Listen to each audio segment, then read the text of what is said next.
ایک چھوٹے شہر میں جو سرسبز جنگلات اور چمکتے ہوئے جھیلوں کے درمیان میں بسا ہوا تھا، ایک چھوٹا آرٹ میوزیم تھا۔ اس میوزیم میں دنیا بھر سے لائی گئی خوبصورت پینٹنگز آویزاں تھیں، لیکن ایک پینٹنگ ایسی تھی جو سب سے مختلف تھی۔ یہ ایک تتلی کی تصویر تھی جو پھولوں پر بیٹھی ہوئی تھی۔ اس کے رنگ اتنے واضح تھے کہ ایسا لگتا تھا جیسے وہ زندہ ہے۔ اس پینٹنگ میں ایک جادوئی پری رہتی تھی جس کا نام لونا تھا۔ لونا کے پر خوبصورت اور چمکدار تھے۔ ایک دن علی نامی ایک متجسس لڑکا اپنے دوستوں کے ساتھ میوزیم آیا۔ علی کو نئی جگہوں اور آرٹ میں خاص دلچسپی تھی۔ وہ میوزیم کی گیلریوں میں گھوم رہا تھا۔ اس کی نظر اس تتلی کی پینٹنگ پر پڑی۔ وہ اس کی خوبصورتی میں محو ہو گیا۔ علی جیسے ہی قریب آیا، اس نے بالکل ہلکی سی آواز سنی۔ یہ آواز اتنی دھیمی تھی کہ اسے لگا یہ اس کا وہم ہے، مگر اسے دوبارہ وہی آواز سنائی دی۔ سرگوشی کرتی آواز بولی، میری مدد کرو۔ حیران ہو کر علی نے پوچھا، تم کون ہو؟ آواز نے جواب دیا، میں لونا ہوں اور تتلی میں زندہ ہوں۔ کیا تم میری مدد کر سکتے ہو؟ علی کا دل جوش سے بھر گیا۔ اسے پتا تھا کہ اسے لونا کی مدد کرنی ہے، مگر کیسے؟ اس نے ادھر ادھر دیکھا کہ کوئی اسے دیکھ نہ رہا ہو، اور پھر آہستہ سے بولا، میں تمہیں کیسے آزاد کر سکتا ہوں؟ لونا نے کہا، جادو کو توڑنے کے لیے تمہیں جادوگر کی چھڑی تلاش کرنا ہوگی جو اسی میوزیم میں کہیں چھپی ہوئی ہے۔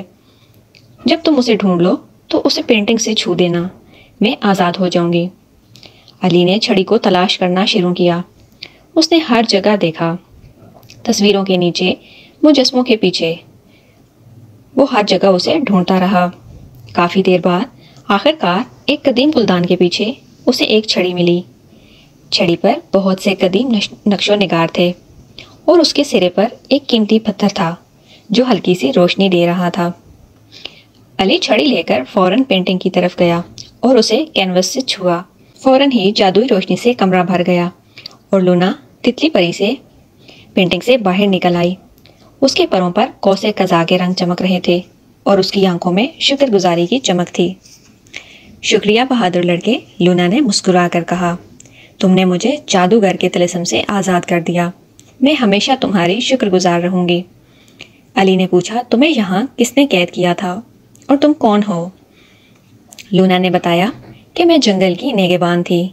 پھر ایک دن ایک شرارتی جادوگر جو کہ میری خوبصورتی اور مہربانی سے حسد کرتا تھا نے مجھے پینٹنگ میں قید کر دیا۔ میں پینٹنگ سے باہر نہیں نکل سکتی تھی، اور میں صبر سے کسی ایسے شخص کا انتظار کرنے لگی جو مجھے آزاد کر دے۔ لونا نے علی کو ایک چھوٹا اور چمکتا ہوا موتی تحفے میں دیا۔ یہ ہمیشہ تمہیں میری یاد دلائے گا، لونا نے کہا، اور اگر تمہیں کبھی میری مدد کی ضرورت ہو تو اسے اپنے قریب رکھنا، میں تمہاری مدد کو آؤں گی۔ یہ کہہ کر لونا نے ایک بار پھر علی کا شکریہ ادا کیا اور کہا، تمہارا شکریہ، اور وہاں سے چلی گئی، اور علی بھی مسکراتا ہوا وہاں سے چل دیا۔ گانے کا